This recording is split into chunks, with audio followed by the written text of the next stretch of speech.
সুপ্রিয় দর্শক শ্রোতা, সবাইকে স্বাগত জানাচ্ছি আমাদের আজকের আলোচনায়। আজকে আমরা খুব কমন একটি বিষয়, যেটা আমাদের ত্বকের একটি সমস্যা, ব্রণের সমস্যা, যেটাকে আমরা মেডিকেলের ভাষায় বলি একনি ভালগারিস, এটা নিয়ে আমরা আলোচনা করব। এই সময়টা জুড়ে আমি প্রফেসর মাহবুব শাহীন আছি আপনাদের সাথে। আমরা আজকের এই আলোচনাটায় কয়েকটা ভাগে আমরা আলোচনা করার চেষ্টা করব সবার বোঝার সুবিধার্থে। প্রথমেই আমরা আলোচনা করব ব্রণ আসলে জিনিসটা কি, এবং এই ব্রণের রোগীরা কিভাবে আমাদের কাছে আসে, এবং আসার পরে আমরা কিভাবে এই ব্রণের চিকিৎসা প্রদান করে থাকি। প্রথমে আমরা তাহলে জানি ব্রণ আসলে কি। আমাদের ত্বকে খুব কমন একটি রোগ হলো ব্রণ, যেটাকে আমরা মেডিকেলের ভাষায় বলি একনি ভালগারিস।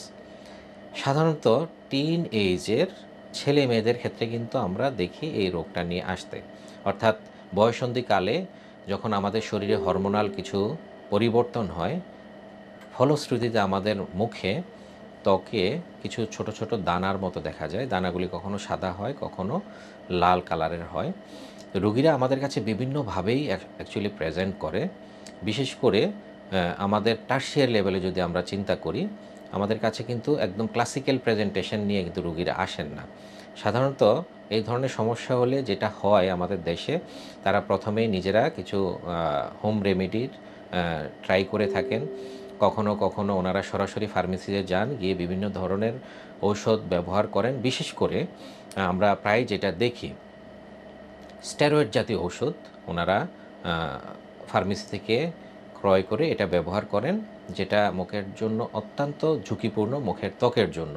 সুতরাং পরিষ্কারভাবে এই মেসেজটা আপনাদের সবাইকে দিতে চাই, ব্রণ যদি হয় 2-4-5টা টিন এইজে, এটা কিন্তু খুব স্বাভাবিক। এটা নিয়ে আমাদের দুশ্চিন্তাগ্রস্ত হওয়ার কোনো কারণ নেই। যদি কোনো কারণে বেশি ব্রণ হয়, যেটা আমাদের ত্বকের জন্য একটু দেখতে ভালো লাগছে না, বা অস্বস্তির কারণ, অনেক সময় পেকে যায়, ইনফেকশন হয়ে যায়, সেই ক্ষেত্রে কিন্তু অবশ্যই আমাদের উচিত হবে একজন নিকটস্থ চিকিৎসক, কমপক্ষে একজন মেডিকেল গ্র্যাজুয়েটের পরামর্শ নেওয়া। তাহলে যেটা হবে, আমাদের কিন্তু ব্রণের যে জটিলতা সেটা হবে না। কিন্তু দুর্ভাগ্যজনক হলেও সত্য, এখনও কিন্তু আমাদের রোগীদের একটা বিশাল অংশ, তারা কিন্তু প্রাথমিক পর্যায়ে চিকিৎসকের কাছে আসেন না। তারা হয় নিজেরা বিভিন্ন ধরনের প্রোডাক্ট ব্যবহার করেন, অথবা ওনারা সরাসরি ফার্মেসি থেকে বিভিন্ন ধরনের ক্রিম, বিশেষ করে স্টেরয়েড জাতীয় ক্রিম ব্যবহার করেন। ফলশ্রুতিতে যেটা হয়, একটা জটিলতা হয়, এবং পরবর্তীতে আমাদের কাছে যখন আসে তখন চিকিৎসাটা অনেক বেশি দূর হয়। সেজন্য প্রথম মেসেজ, যে কোনোভাবেই অপচিকিৎসা বা ভুল চিকিৎসা করা যাবে না। এই ব্রণ যখন হয়, অধিকাংশ ক্ষেত্রে মুখে হয়, কখনো কখনো কিন্তু আমরা দেখি ব্রণের মতো দানাদার এরকম পিঠে হয়, অনেক সময় বুকেও হয়ে থাকে। অনেকের এই ব্রণের মতো দানাদার কিন্তু মাথার ত্বকেও হয়। সবার জন্য চিরচেনা ডানো নিয়ে এলো নতুন ডানো রেডি UHT লিকুইড মিল্ক। তাদের ক্ষেত্রে অনেক সময় চুলকানি হয়। সুতরাং যেই ফর্মেই ব্রণ হোক না কেন, বা ব্রণের মতো দেখতেই হোক না কেন, অবশ্যই আমাদের উচিত হবে যে প্রাথমিক পর্যায়ে অল্প অবস্থায় আমরা চিকিৎসকের শরণাপন্ন হব। চিকিৎসক আমাদের ইতিহাস শুনবে, এবং ইতিহাস শুনে সঠিকভাবে রোগটা নির্ণয় করে সঠিক চিকিৎসা দিবে। এখন আসি, ব্রণ শুধুমাত্র বয়ঃসন্ধিকালের যে পরিবর্তন সেটার জন্যই কি হয়? না, এর বাহিরেও আরও অন্যান্য যেই কারণ হয়, তার মধ্যে কসমেটিক্স একটি অন্যতম প্রধান।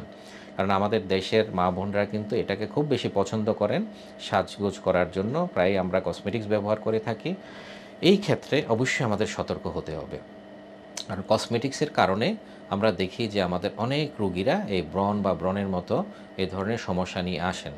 কখনো কখনো আমরা দেখি যে কিছু ঔষধের জন্য কিন্তু এরকম ব্রণ হতে পারে, যেমন ওরাল কন্ট্রাসেপটিভ পিল, যেটাকে বলি জন্ম নিয়ন্ত্রণ বড়ি, এই ধরনের ওষুধ, এরকম আরও কিছু মেডিসিন আছে যার জন্য কিন্তু অনেক সময় ব্রণ হতে পারে। কারো কারো ক্ষেত্রে আমরা দেখি যে ইন্টারনাল কিছু প্রবলেমের জন্য অনেক সময় ব্রণ হতে পারে, যেমন আমাদের অ্যাড্রেনাল যদি টিউমার হয়, বা ওভারিয়ান যদি কোনো সমস্যা থাকে, এই ধরনের কিছু ইন্টারনাল কারণে কিন্তু অনেক সময় ব্রণ হয়। অনেক সময় দেখা যায় অল্প বয়স্ক মেয়েরা, তারা খুবই স্থূল আকৃতির হয়ে থাকেন, তাদের মুখে অবাঞ্ছিত লোম থাকে, তারা অনেক সময় মাথার চুল পড়ে যাওয়ার সমস্যা নিয়ে আসেন, এবং পাশাপাশি আমরা দেখি মুখে প্রচুর পরিমাণে ব্রণ থাকে। এই সামগ্রিক যে প্রেজেন্টেশন বা এই লক্ষণগুলি, সবগুলিকে আমরা পলিসিস্টিক ওভারিয়ান ডিজিজ বলে খুব কমন একটি রোগ আমরা দেখতে পাই আমাদের ইয়াং যে মেয়েরা আছেন তাদের মধ্যে। সুতরাং এই পলিসিস্টিক ওভারিয়ান ডিজিজের জন্য কিন্তু অনেক সময় রোগীরা আমাদের কাছে ব্রণ নিয়ে হাজির হন। তো এই ধরনের আরও অনেক কারণে আমাদের কিন্তু বিশেষ করে মেয়েদের ব্রণ হতে পারে। তো সেই জন্য যে কোনো রোগের সঠিক চিকিৎসার জন্য রোগ নির্ণয়টি খুবই গুরুত্বপূর্ণ। সেই ক্ষেত্রে রোগীরা যখন আমাদের কাছে আসে আমাদের প্রথম কাজই হয় তার সঠিক ইতিহাসটা শোনা, এবং সেই ইতিহাস থেকে আমরা প্রয়োজনীয় কিছু পরীক্ষা নিরীক্ষা করে আমরা নিশ্চিত হই তার ব্রণটা কেন হয়েছে, এবং সেইভাবে কিন্তু তার জন্য আমরা চিকিৎসা নির্ধারণ করে থাকি। এই পর্যায়ে একটি মেসেজ দিতে চাই, সেটা হলো যদি ব্রণ হয়ে থাকে একটা, দুটা, তিনটা, চারটা, সামান্য পরিমাণে, সেটা নিয়ে দুশ্চিন্তাগ্রস্ত না হওয়া। আর দ্বিতীয়ত হলো যদি এটা বেশি হয় তাহলে কোনোভাবেই বাসার চিকিৎসা অথবা ফার্মেসিতে গিয়ে স্টেরয়েড জাতীয় বা অন্য কোনো ক্রিম না লাগিয়ে সরাসরি চিকিৎসকের কাছে আসা, তাহলে অবশ্যই রোগী খুব অল্প চিকিৎসায় তারা ভালো হওয়ার সম্ভাবনা থাকবে। সুতরাং আজকে আমাদের এই ব্রণ নিয়ে আলোচনার যে প্রথম অংশ সেটা আমরা এখানেই শেষ করছি। আশা করছি আমরা পরবর্তী অংশ আপনাদের সবাইকে পাবো। ততক্ষণ পর্যন্ত আপনারা ভালো থাকবেন, সুন্দর থাকবেন। সবাইকে অনেক অনেক শুভেচ্ছা জানিয়ে শেষ করছি। ধন্যবাদ।